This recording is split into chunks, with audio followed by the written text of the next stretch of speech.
नमस्कार दोस्तों, स्वागत है आप सभी का आज के इस नए वीडियो लेक्चर में।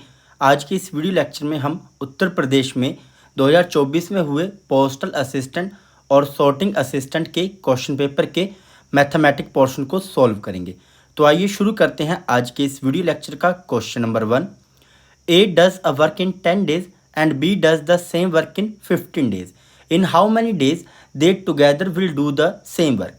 ए एक काम को 10 दिनों में करता है और बी उसी काम को 15 दिनों में करता है।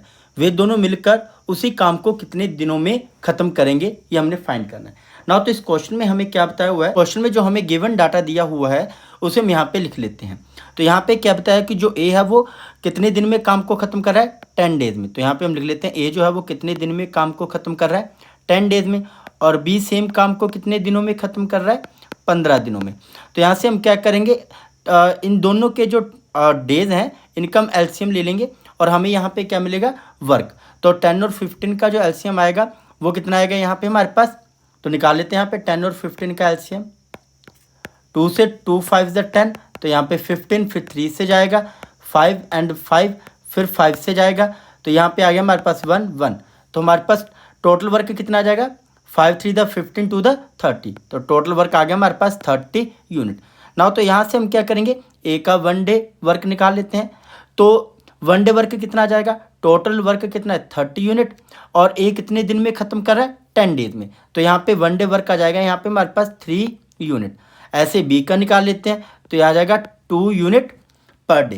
तो ये आ गया हमारे पास ए का 1 डे वर्क एंड बी का 1 डे वर्क ना। अब यहाँ पे हम क्या करेंगे, ए बी दोनों का 1 डे वर्क निकाल लेते हैं। A B's 1 day work is equal to, तो कितना आ जाएगा हमारे पास, ए का 1 डे वर्क है 3 यूनिट, बी का कितना है 1 डे वर्क 2 यूनिट, तो इज इक्वल टू 5 यूनिट। तो ये आ गया ए बी का 1 डे वर्क ना। अब क्वेश्चन में बोला है कि अगर वो दोनों एक साथ काम करते हैं, जब वो दोनों एक साथ काम करेंगे तो वो 30 यूनिट वर्क को कितने दिनों में खत्म करेंगे, ये हमने फाइंड करना है। तो यहाँ पे लिख लेते हैं, both together will finish the work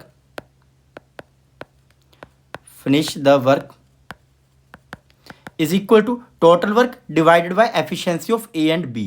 तो टोटल वर्क है 30 यूनिट डिवाइडेड बाय एफिशिएंसी कितनी है ए बी की, 1 डे वर्क की। तो ये आ गई हमारे पास 5 यूनिट पर डे। जब वो दोनों एक साथ काम करेंगे तो वो 5 यूनिट काम को एक दिन में खत्म करेंगे।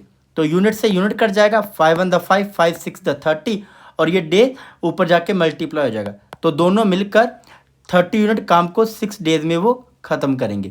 तो देखते हैं यहाँ पे कौन सा ऑप्शन करेक्ट होता है। Option B is correct, 6 days. Next question, Sakshi can do a piece of work in 20 days. Tanya is 25% more efficient than Sakshi. The number of days taken by Tanya to do the same piece of work is what. Sakshi एक काम 20 दिन में कर सकती है, तान्या साक्षी से 25% अधिक कुशल है। तान्या द्वारा समान काम करने के लिए दिनों की संख्या क्या होगी, ये हमने पता करना है। तो यहाँ पे हम सबसे पहले क्या करेंगे, साक्षी और तान्या का रेशो लिख लेते हैं। तो साक्षी की वैल्यू हम 100 मान लेते हैं, और जो तान्या है वो कितने परसेंट ज़्यादा एफिशिएंस है, 25। तो आ जाएगा हमारे पास 125। तो ऐसे हम कैंसिल आउट करेंगे, 25 4 द 100, 25 5 द 125। तो साक्षी और तानिया का रेशो कितना आ गया, 4:5।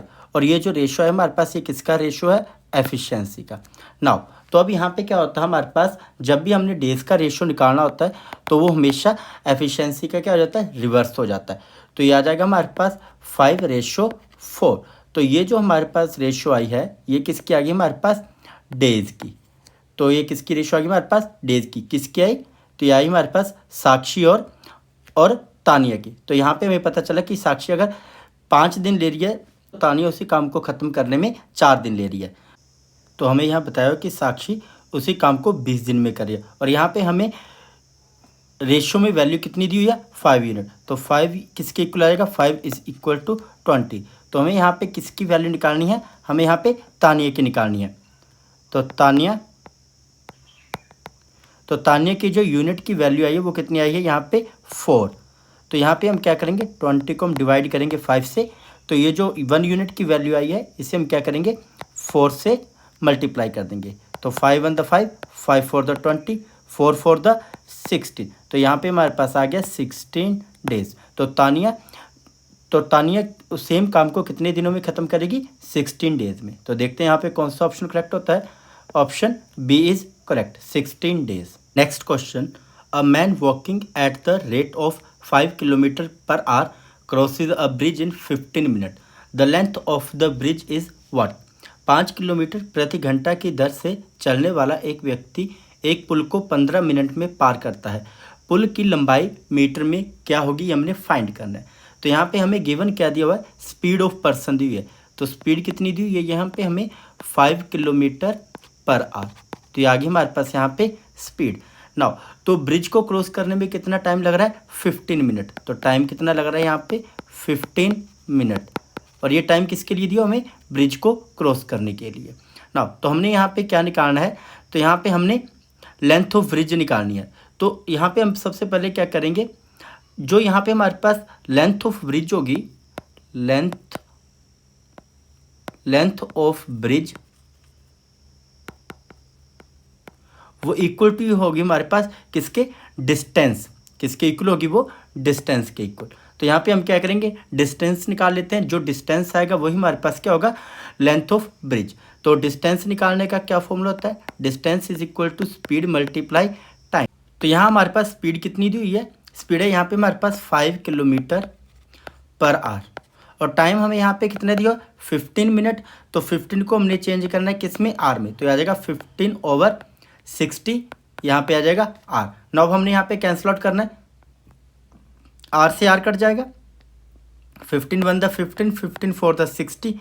और किलोमीटर को चेंज करना मीटर में, तो आएगा 5 × 1000 डिवाइडेड बाई 4। 4 से कट जाएगा, 4 1 द 4, 4 2 द 8, 4 5 द 20।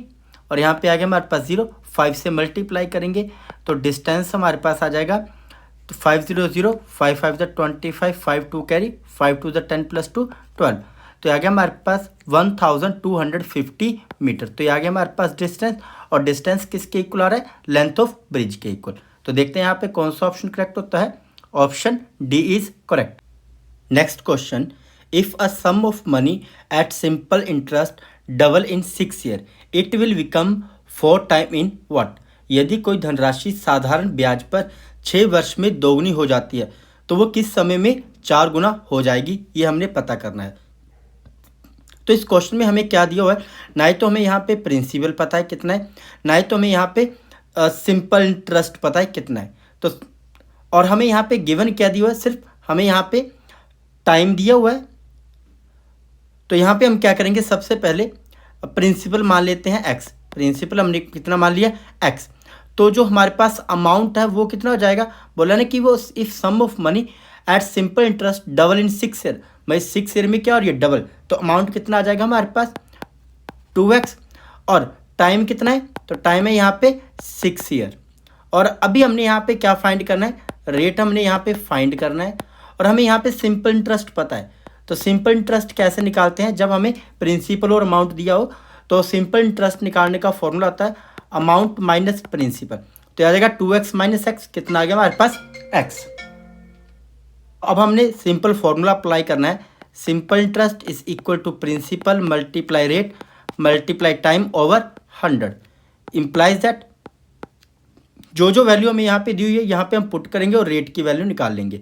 तो सिंपल इंटरेस्ट आ गया x, प्रिंसिपल भी कितना है यहाँ पे x, रेट हमें नहीं पता, टाइम कितना है यहाँ पे 6 ईयर डिवाइड बाय 100।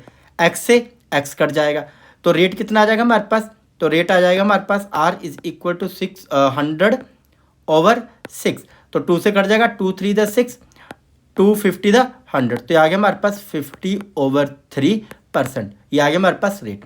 नाउ अब सेकंड पार्ट में बोला वो कितने टाइम में 4 टाइम हो जाएगी, मतलब 4 गुना हो जाएगी। तो यहाँ पे सेकंड केस में प्रिंसिपल आएगा हमारे पास x और अमाउंट कितना हो जाएगा? 4x। और हमें यहाँ पे अभी टाइम नहीं पता, बट रेट ऑफ इंटरेस्ट अभी हमने निकाला। तो रेट कितना आ गया? 50/3%। और यहाँ से हम क्या करेंगे? सिंपल इंटरेस्ट निकाल लेते हैं। सेम फॉर्मूला, तो आएगा 4x - x, तो ये आ गया हमारे पास 3x। नाउ अब मैं यहाँ पे ये फॉर्मूला नहीं लिख रहा हूँ, डायरेक्ट वैल्यू पुट कर रहा हूँ। तो सिंपल इंटरेस्ट आ गया 3x is equal to principal हमारे पास x, रेट है 50/3 तो आ गया 50/3 मल्टीप्लाई 100 मल्टीप्लाई टाइम हमने फाइंड करना है 51 द 50 52 द 100 तो ये कितना हो गया हमारे पास 3 to the 6 और ये 6 इधर जाके मल्टीप्लाई हो जाएगा तो टाइम आ जाएगा हमारे पास 6 3 द 18x over x is equal to time, x से x कट जाएगा तो टाइम कितना आ जाएगा हमारे पास 18 ईयर। तो देखते हैं यहाँ पे कौन सा ऑप्शन करेक्ट होता है, option D is correct 18 years. Next question, the average weight of A B and C is 45 kg। If the average weight of A and B is 40 kg and that of B and C is 43 kg, then the weight of B is what? A, B और C का औसत वजन 45 kilogram है। यदि A और B का औसत वजन 40, B और C का 43 किलोग्राम है तो B का वजन क्या होगा, ये हमने फाइंड करना है। नाउ तो यहाँ पे जो हमें गिवन दिया हुआ है उसे हम यहाँ पे लिख लेते हैं। तो सबसे पहले क्या आ जाएगा हमारे पास, total weight of A B C, तो इन तीनों का हम टोटल वेट निकाल लेते हैं। एवरेज वेट 45 है तो आएगा 45 मल्टीप्लाई 3 इज इक्वल टू, तो आ गया हमारे पास 135 kg ना। तो ऐसे हम टोटल वेट निकाल लेते हैं ए बी का, ए एंड बी। तो इनकी ए बी की जो एवरेज वेट है वो कितना 40, तो 40 मल्टीप्लाई 2 इज इक्वल टू, तो आ गया हमारे पास 80 किलोग्राम। नाउ ऐसे हम क्या करेंगे, बी एंड सी का एवरेज वेट टोटल वेट निकाल लेते हैं। तो बी एंड सी, तो बी एंड सी की जो एवरेज वेट है वो कितना दिया हुआ यहाँ पे 43, तो टोटल वेट कितना आ जाएगा 43 मल्टीप्लाई 2 हम इसलिए मल्टीप्लाई करें, यहाँ पे टोटल पर्सन कितने हो रहे हैं 2, तो इज इक्वल टू, तो आ जाएगा हमारे पास 2 3 द 6 और 2 4 द 8, तो आ जाएगा हमारे पास 86 किलोग्राम ना। अब हमने यहाँ पे निकालना क्या है, हमने निकालना है यहाँ पे वेट ऑफ बी, हमने इसका वेट निकालना है। तो ऐसा करते हैं, A B and B C का एवरेज वेट जो है उसको ऐड कर लेते हैं। तो ये आ जाएगा हमारे पास 166 और इसमें से हम क्या करेंगे, टोटल वेट माइनस कर देंगे ए बी सी का जो कितना है 135, तो इज इक्वल टू, तो आ जाएगा हमारे पास 31 kg। तो आ गया हमारे पास वेट ऑफ बी। देखते हैं यहाँ पे कौन सा ऑप्शन करेक्ट होता है, option D is correct 31 kg। Next question, the average monthly salary of 20 employees in an organisation is ₹1500। If the manager salary is added then the average salary increase by 100। What is the manager monthly salary. किसी संगठन में 20 कर्मचारियों का औसत मासिक वेतन 1500 रुपये है।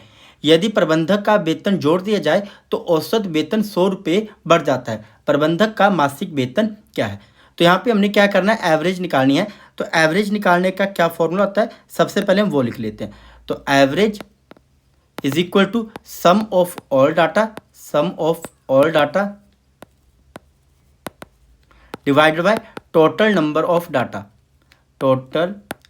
Of data now. तो अकॉर्डिंग टू क्वेश्चन क्या बोला है कि पहले 20 इंप्लॉयज थे जिनकी एवरेज सैलरी कितनी थी 1500। अब बोला कि जैसे ही मैनेजर ऐड हुआ तो उनकी एवरेज सैलरी कितनी बढ़ गई 100 इज इक्वल टू, पहले कितने लोग थे 20 इंप्लॉयज, तो 1500 मल्टीप्लाई 20 प्लस नया मैनेजर ऐड हुआ तो उसकी सैलरी हमें नहीं पता कितनी है, तो मान लिया x डिवाइडेड बाय, तो अब टोटल इंप्लॉयज कितने हो गए 21। नाउ अब हम इसे 21 को यहाँ पे क्रॉस मल्टीप्लाई कर लेंगे तो आ जाएगा हमारे पास 1600, तो आ गया 21 मल्टीप्लाई 1600 इज इक्वल टू, तो यहाँ पे हम क्या करेंगे 1500 को मल्टीप्लाई कर देंगे 20 के साथ, तो कितना आ जाएगा हमारे पास यहाँ पे, तो ऐसा करते हैं मल्टीप्लाई कर लेते हैं, तो आ जाएगा हमारे पास कितना 000, फिर 2 से 2 5 10, 0 1 कैरी 2 1 2 + 1 3, इस प्लस में कितना आ गया x। तो यहाँ पे हम क्या करेंगे 21 के साथ मल्टीप्लाई करेंगे तो क्या आ जाएगा हमारे पास, तो कर लेते हैं यहाँ पे मल्टीप्लाई। तो पहले तो हमारे पास 2 0 एज इट इज ही आ जाएंगी 0 0, फिर हमने मल्टीप्लाई करना है किसको 16 के साथ हम मल्टीप्लाई करेंगे 21 को, तो ये आ जाएगा हमारे पास 336 नाउ अब 30,000 राइट हैंड साइड प्लस का, लेफ्ट हैंड साइड आके क्या हो जाएगा माइनस का। तो आ गया 30,000 is equal to x. Subtract करेंगे तो आ जाएगा हमारे पास 006, फिर आएगा हमारे पास 3 और 3 माइनस 3 कितना हो जाएगा 0। तो एक्स इज इक्वल टू कितना आ गया हमारे पास 3,600 रुपीज़। तो ये आ गई हमारे पास मैनेजर की सैलरी। तो देखते हैं यहाँ पे कौन सा ऑप्शन करेक्ट होता है। Option C is correct, 3,600 rupees. Next question, a student has to obtain 33% of the total marks to pass. He got 125 marks and failed by 40 marks. The maximum marks are what. एक छात्र को पास होने के लिए कुल अंकों का 33% प्राप्त करना है। उसे 125 अंक मिले और वह 40 अंकों से फेल हो गया। अधिकतम अंक क्या है ये हमने पता करना है। तो हमें यहाँ पे टोटल मार्क्स नहीं पता कितने हैं, तो मान लेते हैं let total marks is equal to x. ना अब अकॉर्डिंग टू क्वेश्चन, अब उसे पास होने के लिए कितने मार्क्स चाहिए टोटल के 33%। तो आ गया 33% of x is equal to, अब वो उसे मिले कितने 125 मार्क्स मिले और 40 से वो फेल हो गया। तो इसका मतलब अगर मैं 40 को ऐड कर दूं तो वो पास हो जाएगा। तो ऐसा करता हूँ, अब यहाँ से हम x की वैल्यू निकाल लेंगे। तो आ जाएगा x इज इक्वल टू, तो ऐड किया कितना आ जाएगा 165 मल्टीप्लाई में आ जाएगा 100/33। तो यहाँ पे मल्टीप्लाई 100/33, क्योंकि 33% है तो आएगा 33/100। तो मैंने सीधे क्रॉस मल्टीप्लाई करके लिख दिया। तो अब यहाँ पे क्या आएगा हमारे पास 165 मल्टीप्लाई 100 है।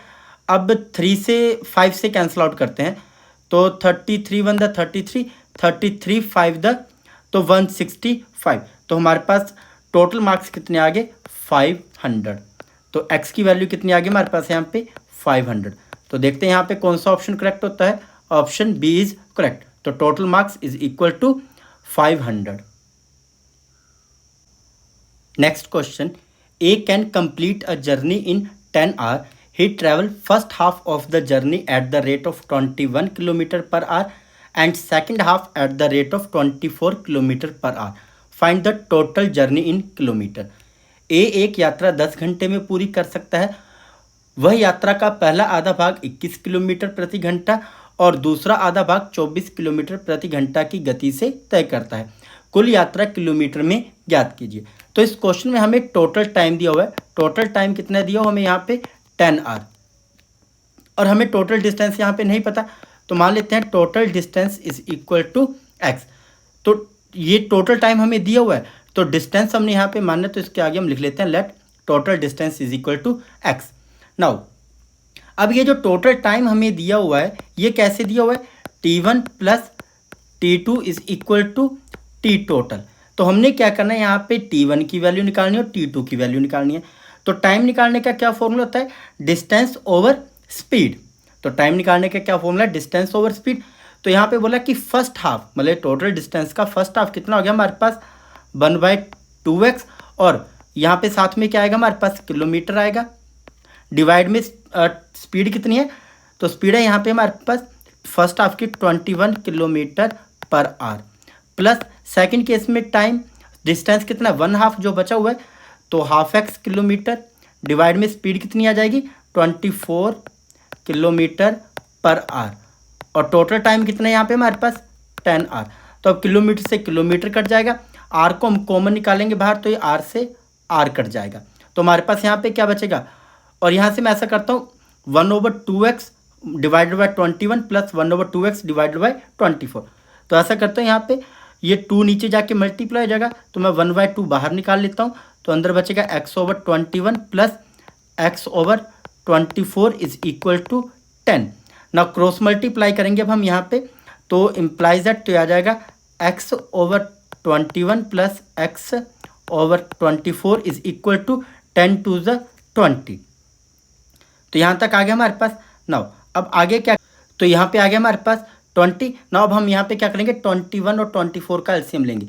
तो 21 और 24 का क्या एलसीएम आएगा, 2 से जाएगा सबसे पहले 21, फिर यहाँ पे आएगा हमारे पास 12, फिर 2 से 21, फिर यहाँ पे आएगा 6, फिर 2 से जाएगा 21, यहाँ पे आएगा 3, फिर 3 से जाएगा 3 7, और यहाँ पे क्या आ गया 1।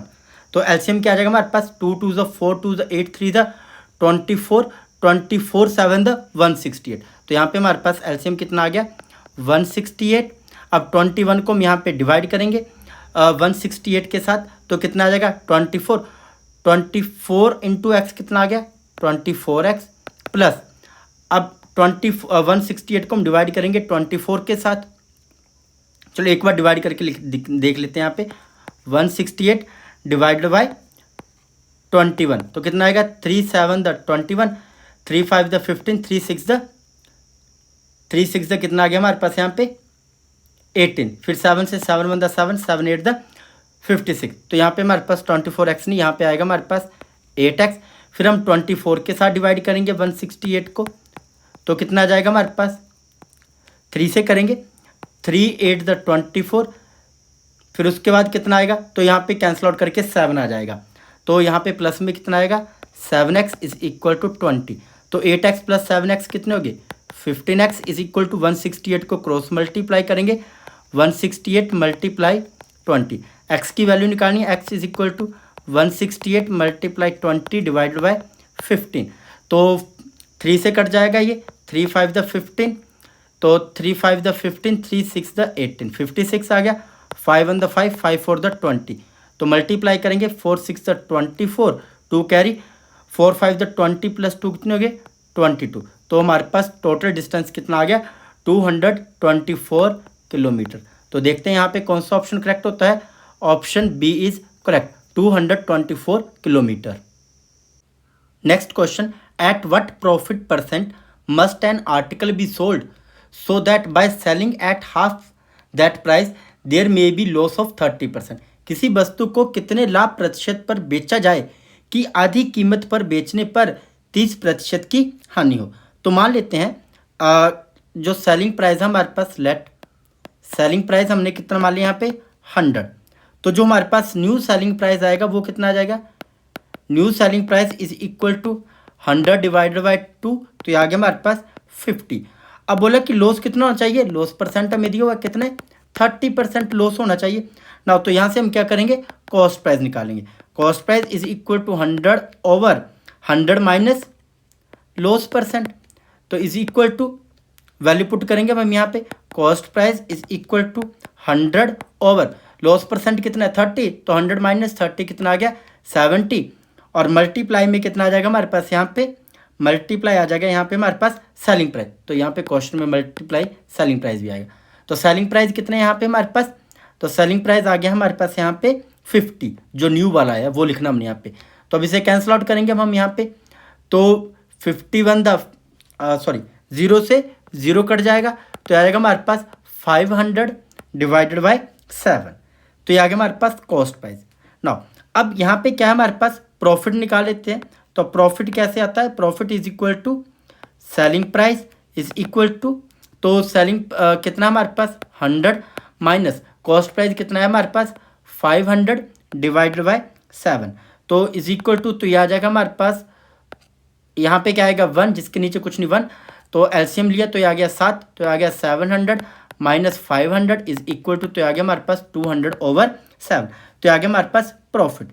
नाउ अब हमने क्या निकालना है यहाँ पे profit percent, profit percent is equal to, तो ये आ गया हमारे पास 200 ओवर 7, इसको हम डिवाइड कर देंगे किसके साथ, इसको हम डिवाइड करेंगे जो हमारे पास कॉस्ट प्राइस आए कितना है 500 over 7, 500 over 7 multiply 100 is equal to, तो आ गया 200 ओवर 7 मल्टीप्लाई 7 ओवर 500 मल्टीप्लाई 100, तो 7 से 7 कट जाएगा, 20 से 20, 5 1 द 5, 5 2 द 10, और साथ में कितना आ गया 0, और 20 मल्टीप्लाई 2 इज इक्वल टू कितना आ गया 40%, तो ये आ गया हमारे पास आंसर। तो कितने लाभ प्रतिशत पर बेचा जाए, तो लाभ प्रतिशत कितना आ गया हमारे पास 40%। तो देखते हैं यहाँ पे कौन सा ऑप्शन करेक्ट होता है, option C is correct 40%। Next question, a vendor bought toffee at 6 for a rupees, how many for a rupees must he sell to gain 20%।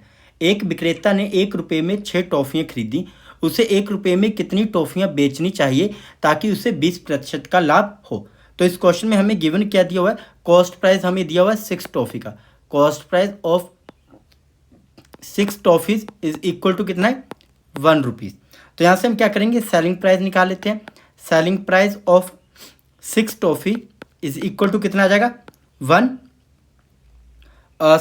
कितना 20% क्या हो प्रॉफिट हो, तो सेलिंग प्राइस आ जाएगा यहाँ पे हमारे पास 120% ऑफ 1 रुपीज़, जो कि किसके इक्वल आ जाएगा सॉल्व करके, तो आएगा 6/5 रुपीज़ के इक्वल।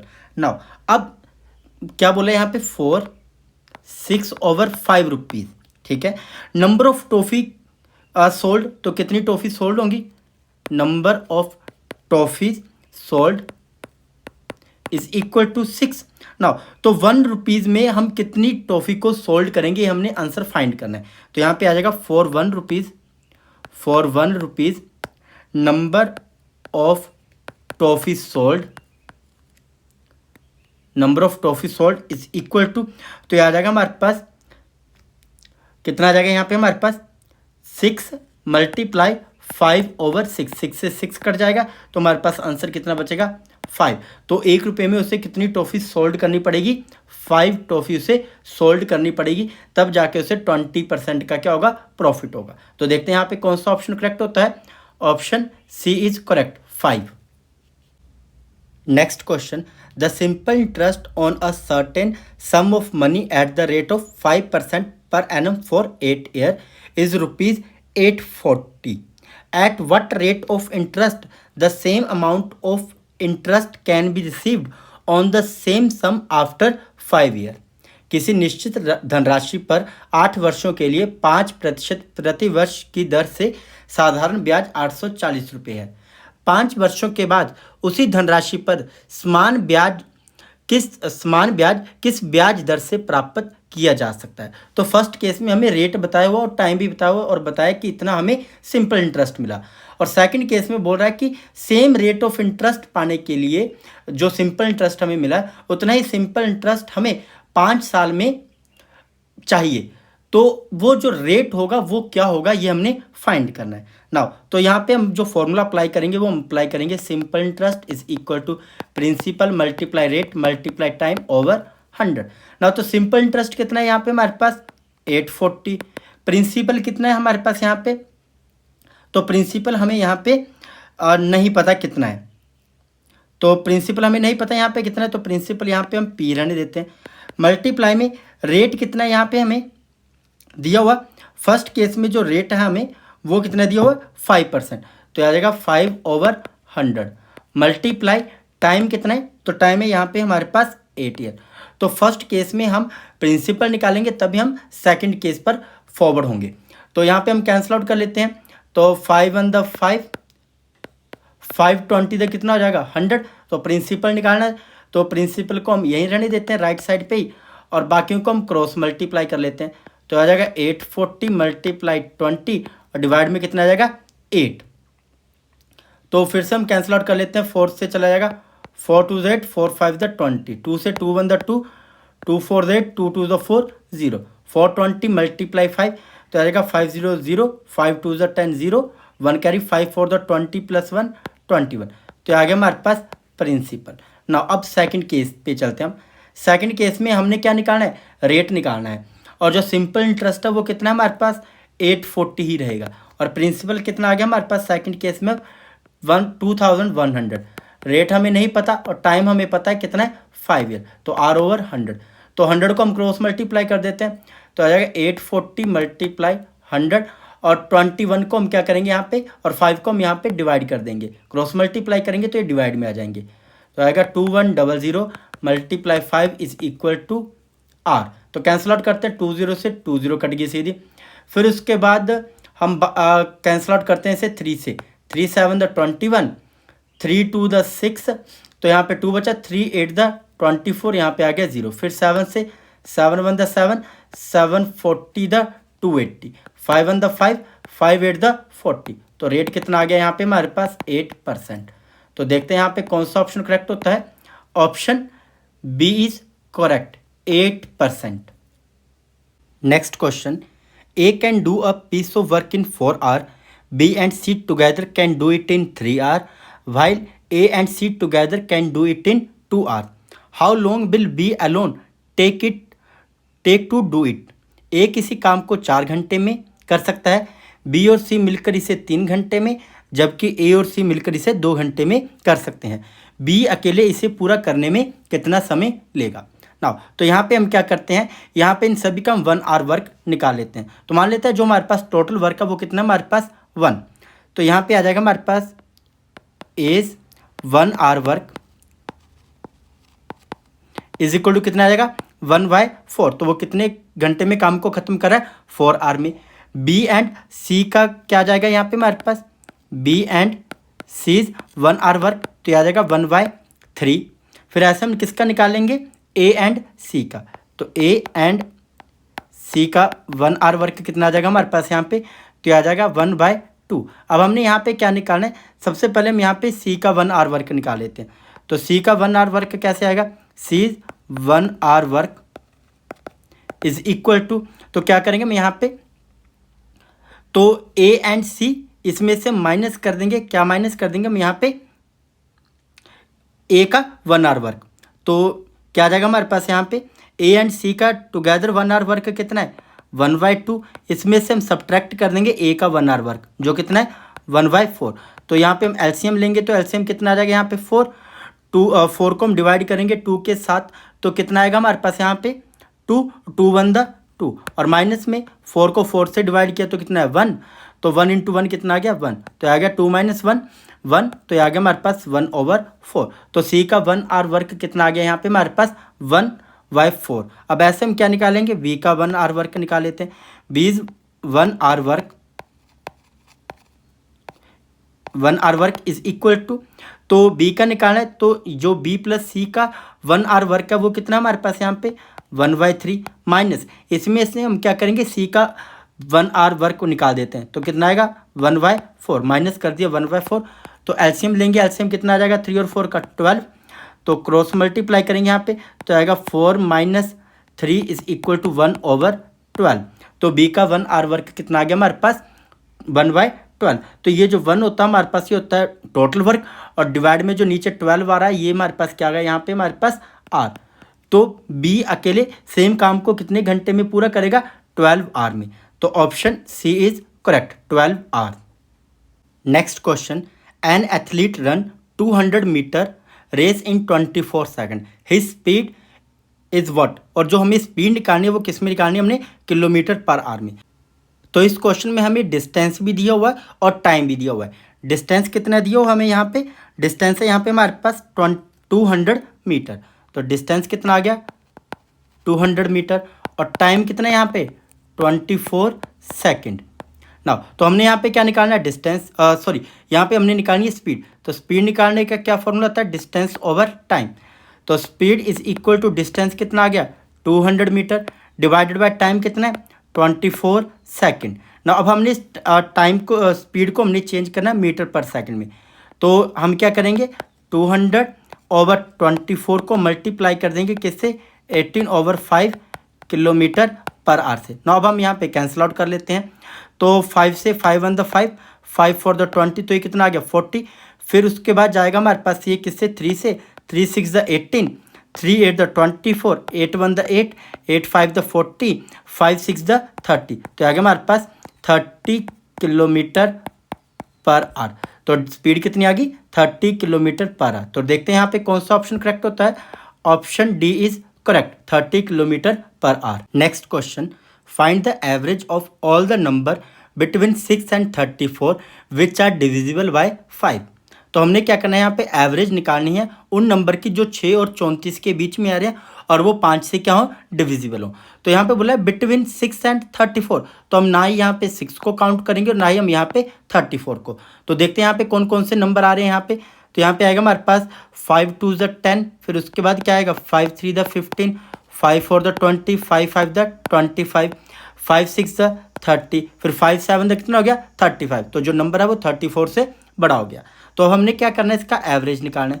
तो एवरेज निकालने का क्या फॉर्मूला होता है, सम ऑफ ऑल डाटा। तो इन सभी नंबर को हम ऐड करेंगे 10 + 15 + 20 + 25 + 30 divided by total number of data कितना है 1 2 3 4 5 divided by 5 is equal to, इन सभी को हम ऐड करेंगे तो ऐड करके कितना आएगा सम इसका 100 डिवाइडेड बाई 5, 5 वन द 5, 5 20 द 100 इज इक्वल टू 20। तो एवरेज कितनी आ गई हमारे पास 20। तो देखते हैं यहाँ पे कौन सा ऑप्शन करेक्ट होता है। Option B is correct 20। Next question, 2 minus square bracket 2 minus curly bracket, फिर आगे क्या है 2 minus 2 open bracket 2 plus 2 open bracket close, then curly bracket close and then square bracket close. तो इस क्वेश्चन में हम क्या करेंगे, एक से ज़्यादा मैथमेटिकल ऑपरेशन है तो यहाँ पे हम बोर्डमास रूल अप्लाई करेंगे। क्या होता है BODMAS rule, bracket of division multiplication addition and then subtraction. और अब यहाँ पे हमारे पास ब्रैकेट भी कितनी तरह की है, 3 तरह की है। तो सबसे पहले हम क्या करेंगे, इनसाइडर ब्रैकेट को सॉल्व करेंगे। तो 2 प्लस 2 कितने होते हैं 4, और 4 को मल्टीप्लाई करेंगे 2 के साथ तो कितना आ जाएगा 8। तो इसे लिख लेते हैं नेक्स्ट स्टेप में, 2 minus square bracket 2 minus curly bracket, तो आ गया 2 माइनस के 8, curly bracket close then square bracket close. तो फिर नेक्स्ट 2 माइनस स्क्वायर ब्रैकेट 2 और 8 माइनस 2 कितने होते हैं 6, तो आ जाएगा माइनस के 6। क्या आएगा हमारे पास माइनस के 6, और फिर माइनस माइनस क्या हो जाएगा प्लस, तो हमारे पास आ गया प्लस के 6। नाउ अब क्या आएगा 2 माइनस 6 प्लस 2 कितने होते हैं 8, तो minus 8 is equal to 8 minus 2 6, minus 6। तो आ गया हमारे पास answer, option C is correct -6। Next question, a sum of money at simple interest amount to rupees 815 in 3 year and to rupees 854 in 4 year. The sum is what? साधारण ब्याज पर एक धनराशि 3 वर्ष में 815 रुपये तथा 4 वर्ष में 854 रुपये हो जाती है। धनराशि क्या है ये हमने फाइंड करना है। नाउ तो इस क्वेश्चन से हम क्या करेंगे, यहाँ पे डिफरेंस निकाल लेंगे किसका। तो यहाँ पे देखो 3 ईयर में कितना अमाउंट मिल रहा है हमें 815, और 4 ईयर में कितना मिल रहा है 854। तो यहाँ पे हम ऐसा करते हैं, जो सिंपल इंटरेस्ट आ रहा है इनका 1 ईयर का, वो हम यहाँ पे उनका डिफरेंस निकाल लेते हैं।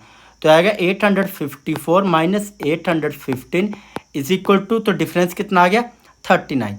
नाउ तो यहाँ से हम और भी डिफरेंस निकाल लेते हैं। यहाँ पे तो हमने इंटरेस्ट का तो निकाल ही लिया, अब टाइम का भी डिफरेंस निकाल लेते हैं।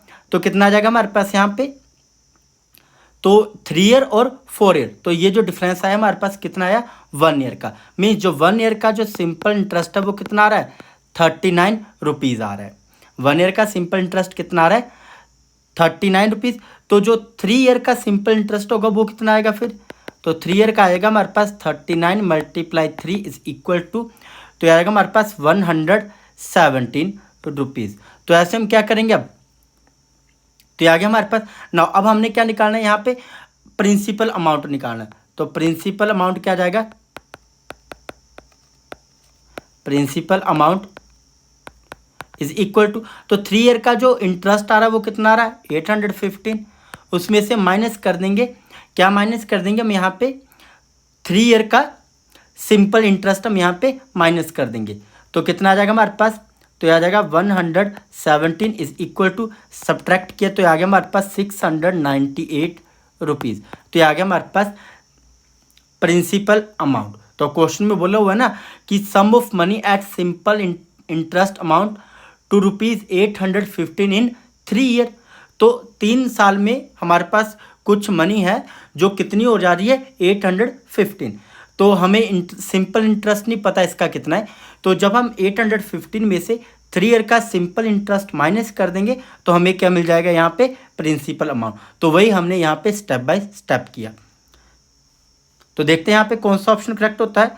Option C is correct, 698 rupees. Next question, 100 multiply 10 minus 100 plus 2000 divided by 100। तो इस क्वेश्चन में भी एक से ज़्यादा मैथमेटिकल ऑपरेशन है। तो यहाँ पे भी हम क्या करेंगे, बोर्डमास रूल अप्लाई करेंगे, bracket of division multiplication addition and then subtraction. तो सबसे पहले हम सॉल्व करेंगे ब्रैकेट, जो यहाँ पे नहीं है, ऑफ भी नहीं है, फिर आ रहा हमारे पास डिवाइड। तो जिन दो नंबर के बीच में डिवाइड है उसे हम सॉल्व करके लिख लेते हैं। तो आ जाएगा 100 मल्टीप्लाई 10 माइनस 100 प्लस, तो कितना आ जाएगा, तो 20 से 20 कट जाएंगे, तो यहाँ पे आ गया हमारे पास 20। फिर नेक्स्ट स्टेप है हमारे पास मल्टीप्लाई करना, जिन दो नंबर के बीच में मल्टीप्लाई का साइन है उसे मल्टीप्लाई कर लेंगे। तो आ जाएगा हमारे पास 1000 माइनस 100 प्लस 20।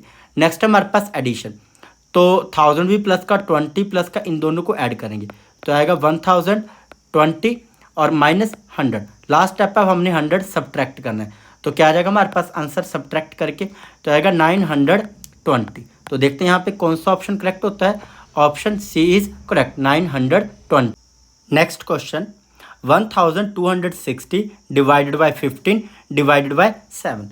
तो सबसे पहले हम क्या करेंगे, 1260 को हम डिवाइड करेंगे 15 के साथ, तो इसे डिवाइड करके मिलेगा हमारे पास 84। फिर लास्ट स्टेप बचा डिवाइडेड बाय 7, तो इसे डिवाइड करेंगे तो हमें कितना मिलेगा आंसर 12। तो देखते हैं यहाँ पे कौन सा ऑप्शन करेक्ट होता है। Option A is correct, 12। Next question, the difference between the cost price and sale price of an article is rupees 240. If the profit is 20%, the selling price is what? तो यहाँ पे हम क्या करेंगे, cost price को मान लेते हैं यहाँ पे एक्स रुपीज़, क्योंकि हमें यहाँ पे कॉस्ट प्राइस नहीं दिया हुआ, तो मान लेते हैं cost price is equal to x. और यहाँ पे हम डिफरेंस निकाल लेते हैं किसका, selling price minus cost price, जो कि कितना है 240, क्योंकि अगर प्रॉफिट होगा तो अभी तो हमारे पास ये डिफरेंस आएगा, और क्वेश्चन में हमें प्रॉफिट कितना दिया हुआ है 20%, तो सेलिंग प्राइस निकाल लेते हैं यहाँ पे। सेलिंग प्राइस इक्वल टू कितना आ जाएगा, 20% का प्रॉफिट हो रहा है तो आएगा 120/100 इंटू में एक्स, तो ये कैंसिल आउट करके कितना आ जाएगा 6/5x। ना अब इस वैल्यू को हम पुट करेंगे इस इक्वेशन में, तो क्या आ जाएगा हमारे पास 6/5x minus x is equal to 240।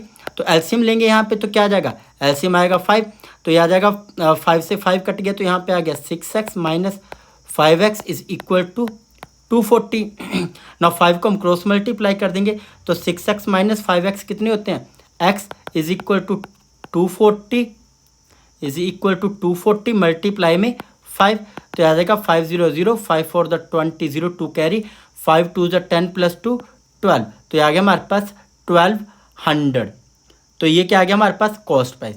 तो हमें इस क्वेश्चन में क्या फाइंड करना है, हमें यहाँ पे फाइंड करना है सेलिंग प्राइस, तो selling price is equal to कितना आ जाएगा, तो आ गया हमारे पास 6/5 मल्टीप्लाई एक्स की वैल्यू कितनी आ गई 1200। तो अब इसे कैंसिल आउट कर लेंगे, 5 1 5, 5 2 10, फिर 5 4 20, तो आ गया कितना 240। अब 6 से मल्टीप्लाई करेंगे तो आ जाएगा 0, 6 4 24, 4 2 कैरी, 6 2 12 प्लस 2 14, तो आ गया 1440।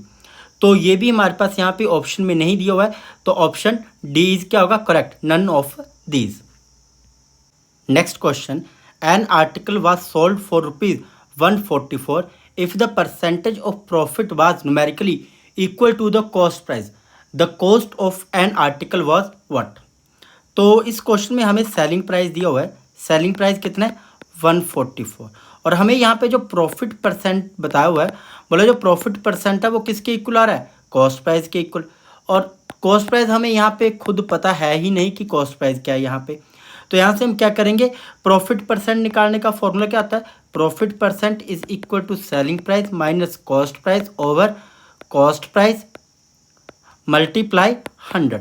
ना अब यहाँ पे वैल्यू पुट कर देते हैं, तो क्या आ जाएगा हमारे पास यहाँ पे, तो इज इक्वल टू, तो आ जाएगा मेरे पास 144 minus cost price over cost price multiply में कितना आ जाएगा 100, और जो प्रॉफिट परसेंट है वो खुद ही किसके इक्वल है, कॉस्ट प्राइस, तो प्रॉफिट परसेंट की जगह मैं यहाँ पे अब क्या लिख सकता हूँ, कॉस्ट प्राइस, क्रॉस मल्टीप्लाई करेंगे तो आ जाएगा कॉस्ट प्राइस का स्क्वायर इज इक्वल टू 100 के साथ मल्टीप्लाई कर देते हैं, तो क्या आ जाएगा यहाँ पे हमारे पास, तो आएगा 14400 माइनस में क्या आ जाएगा 100 CP, ये आ गया हमारे पास। अब ऐसा करते इस पूरे को हम क्या करेंगे, लेफ्ट हैंड साइड ले आते हैं, तो आ गया हमारे पास CP स्क्वायर माइनस का प्लस हो जाएगा 100 CP, माइनस में कितना आएगा 14400 इज इक्वल टू 0। तो ये हमारे पास यहाँ पे बन गई क्वाड्रेटिक इक्वेशन। ना अब हम इसके करेंगे फैक्टर। फैक्टर कैसे होते हैं, कॉस्ट प्राइस का जो कोफिशिएंट होगा 1 होगा, उसको मल्टीप्लाई करेंगे कांस्टेंट टर्म के साथ, तो कितना आएगा 14,400। तो इसमें हमने क्या करना है, इसको टर्म को स्प्लिट करना होता है, तो ये आ जाएगा मेरे पास CP का स्क्वायर, तो यहाँ पे क्या आएगा नेक्स्ट मेरे पास plus 180 cost price minus 80 cost price, minus में आएगा 14400। ना आगे इज इक्वल टू 0। अब यहाँ पे हम यहाँ पे क्या करेंगे, कॉमन निकाल लेंगे। तो क्या आएगा, सी पी कॉमन आ गया बाहर, तो अंदर बच गया सी पी इंटू में सी पी माइनस 180। फिर आगे माइनस 80 कॉमन आ जाएगा, अंदर क्या बचेगा, सी पी माइनस 180। अब यहाँ पे हमारे पास दो फैक्टर बन गए, एक आ गया हमारे पास सी पी माइनस 80 और दूसरा आ गया हमारे पास सी पी माइनस 180। अब इनको कंपेयर करना है जीरो के साथ 1/1, तो आ जाएगा C P minus 80 is equal to 0। तो आ गया C P is equal to plus का 80। और इधर क्या आएगा हमारे पास, सॉरी यहाँ पे हमारे पास प्लस का आएगा, यहाँ पे हमारे पास प्लस का आएगा। और जब यहाँ पे हम माइनस लेंगे तो अंदर जो होगा साइन वो क्या हो जाएगा, चेंज होके प्लस का हो जाएगा। तो ये आ गया हमारे पास प्लस का, और ये भी हमारे पास प्लस का आ गया। ये जो सी पी माइनस 80 है ये हमारे पास माइनस का रहेगा यहाँ पे, सॉरी। अब यहाँ पे आ गया सी पी प्लस 180। नाउ ये जो हमारे पास माइनस का 80 है, राइट हैंड साइड जाके प्लस का 80 हो गया, और ये C P plus 180 is equal to 0। तो सी पी कितना आ गया, इज इक्वल टू माइनस के 180। तो कॉस्ट प्राइस कभी भी माइनस हो ही नहीं सकता। तो हमारे पास यहाँ पे जो कॉस्ट प्राइस है वो कितना होगा, cost price is equal to 80 rupees. तो देखते हैं यहाँ पे कौन सा ऑप्शन करेक्ट होता है। Option B is correct, 80 rupees. तो यहाँ पे थोड़ा आप ध्यान से समझना कि यहाँ पे हमारे पास माइनस आएगा, सी पी माइनस 80।